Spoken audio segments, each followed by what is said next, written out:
कभी सोचा है बच्चों के स्कूल के पहले कुछ साल उनकी पूरी जिंदगी को कैसे शेप करते हैं? इंडिया की नई नेशनल एजुकेशन पॉलिसी 2020 इसी सवाल का जवाब लेकर आई है, और वो भी बड़े ही रेवोल्यूशनरी तरीके से। ये सिर्फ किताबों की बात नहीं है, बल्कि लर्निंग के पूरे एक्सपीरियंस को बदलने की बात है। तो चलिए देखते हैं कि ये हो कैसे रहा है। ये वो सवाल है जो हर पेरेंट और टीचर के मन में घूमता रहता है ना? इस नई पॉलिसी का मानना है कि जवाब रट्टा मारने में नहीं, बल्कि बच्चों की नेचुरल क्यूरियोसिटी को जगाने में है। मतलब पढ़ाने से ज्यादा फोकस इस बात पर है कि सीखने का जुनून कैसे पैदा किया जाए। ये एजुकेशन में एक फंडामेंटल शिफ्ट है। सोचकर देखिए, पहले बच्चों को लैंग्वेज और मैथ्स जैसे सब्जेक्ट्स अलग अलग रटाए जाते थे। अब उन दीवारों को गिराया जा रहा है। ये जो नया अप्रोच है वो एक्सपीरियंस पर बेस्ड है। यहाँ लर्निंग आइसोलेटेड नहीं, बल्कि इंटरकनेक्टेड है। इससे बच्चों को दुनिया की एक होलिस्टिक अंडरस्टैंडिंग मिलती है। तो इस रेवोल्यूशनरी चेंज के सेंटर में आखिर है क्या?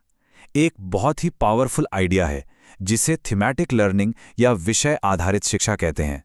इसे आप फाउंडेशनल एजुकेशन का एंकर समझ सकते हैं, मतलब वो चीज जो सब कुछ एक साथ पकड़ कर रखती है। अब इसका मतलब क्या हुआ? चलिए कल्पना करते हैं। मान लीजिए इस हफ्ते की थीम है पानी। तो बच्चे पानी पर कविताएं पढ़ेंगे, ये हो गई लैंग्वेज। बारिश की बूंदें गिनेंगे, ये हो गया न्यूमरेसी। और बादलों की ड्राइंग बनाएंगे, ये हो गई आर्ट। देखा, सब कुछ एक ही थीम से जुड़ गया। ये एंकर वाला आइडिया सच में बहुत पावरफुल है। एक थीम बिल्कुल एक लंगर की तरह नॉलेज के सारे अलग अलग धागों को एक साथ पिरो देती है। इससे लर्निंग बिखरी बिखरी नहीं लगती, बल्कि एक कंप्लीट एक्सपीरियंस बन जाती है। और ये थीम्स कोई रॉकेट साइंस नहीं है।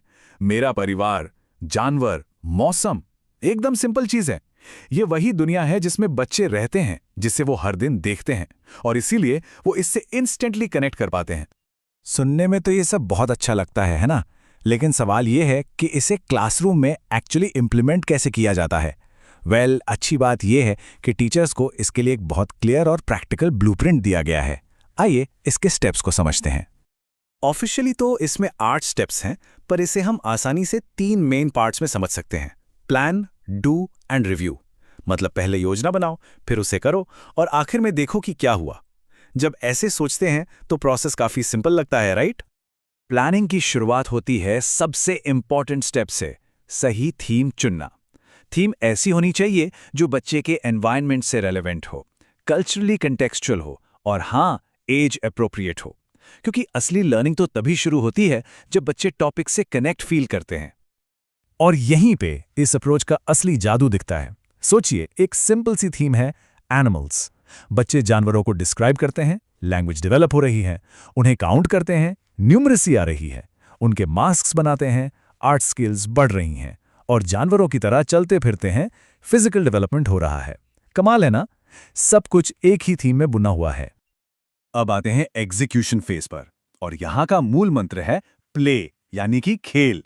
चाहे वो फ्री प्ले हो जहां बच्चे खुद एक्सप्लोर करते हैं, या गाइडेड प्ले जहां टीचर मदद करते हैं, यहां तक कि रोल प्ले करना।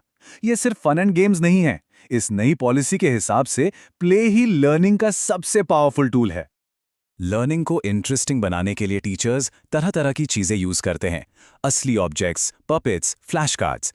पर ये सिर्फ टूल्स हैं। असली गोल तो बच्चों को इनकरेज करना है कि वो चीजों को टच करें, ऑब्जर्व करें, और सबसे इंपॉर्टेंट, सवाल पूछें। ये क्यों होता है, ये कैसे काम करता है, उनकी इसी क्यूरियोसिटी को जगाना है। और असेसमेंट का क्या? यहां एक और गेम चेंजिंग शिफ्ट है। स्ट्रेसफुल एग्जाम्स और रैंकिंग को पूरी तरह से भूल जाइए। अब टीचर्स बच्चों को असेस करते हैं उन्हें ऑब्जर्व करके। वो एक्टिविटीज में कैसे पार्टिसिपेट कर रहे हैं, उनकी बातचीत, यहां तक कि उनके पोर्टफोलियोज और फोटोज के जरिए। ये एक कंटिन्यूअस और स्ट्रेस फ्री प्रोसेस है जिसका फोकस बच्चे की ग्रोथ पर है, मार्क्स पर नहीं।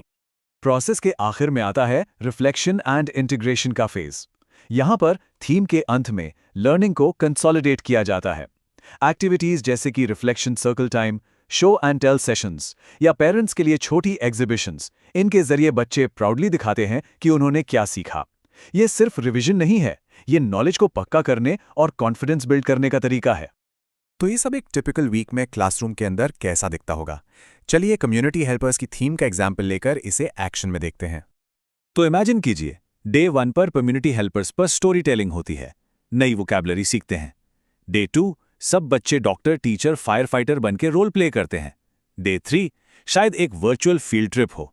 डे 4 आर्ट एक्टिविटी, बैजेस और हैट्स बनाते हैं।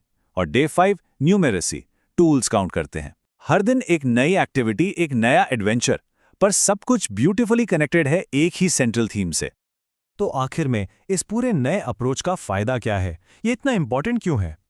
पहला और सबसे बड़ा बेनिफिट, ये लर्निंग को होलिस्टिक बनाता है। बच्चे ये समझने लगते हैं कि नॉलेज अलग अलग सब्जेक्ट्स के बॉक्सेस में बंद नहीं है, सब कुछ इंटरकनेक्टेड है, बिल्कुल रियल वर्ल्ड की तरह। दूसरा की बेनिफिट है strong real world connection. Learning को जब बच्चे के डायरेक्ट एक्सपीरियंस से जोड़ा जाता है तो वो मैं ये क्यों सीख रहा हूं वाला सवाल कभी नहीं उठता। उन्हें खुद पता होता है कि ये रेलेवेंट क्यों है। और तीसरा बेनिफिट, ये क्यूरियोसिटी और क्रिएटिविटी को इनकरेज करता है। ये जो हैंड्स ऑन एक्सप्लोरेटरी नेचर है थीम्स का, वो बच्चों के सीखने की नेचुरल डिजायर को फ्यूल करता है। जब उन्हें सवाल पूछने, एक्सप्लोर करने और गलतियां करने की आज़ादी मिलती है, तो वो सिर्फ इंफॉर्मेशन कलेक्ट नहीं करते, बल्कि लाइफ लॉन्ग लर्नर्स और क्रिएटिव थिंकर्स बनते हैं। आखिर में ये सब कुछ NEP 2020 और NCF FS 2020 के विजन को पूरा करता है। और वो विजन क्या है?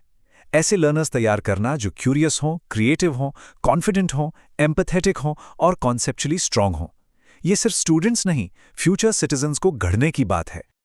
और ये हमें एक आखिरी बड़े सवाल पर लाके छोड़ देता है, एक जॉयफुल एजुकेशन की, यानी आनंदमयी शिक्षा की असली पोटेंशियल क्या है। जब लर्निंग एक बोझ न होकर एक मज़ेदार खोज बन जाती है, तो उसकी संभावनाएं क्या हो सकती हैं? ये एक ऐसा सवाल है जिस पर हम सबको सोचना चाहिए, क्योंकि इसी में हमारी अगली पीढ़ी का भविष्य छिपा है।